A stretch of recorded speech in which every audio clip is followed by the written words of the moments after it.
I'm back once again, so hopefully we can get these things situated a lot easier. I'll be able to do more of these more and more often. But yeah, man.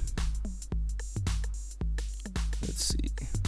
A lot has happened again. Just in a week. In a week we've had a lot of news.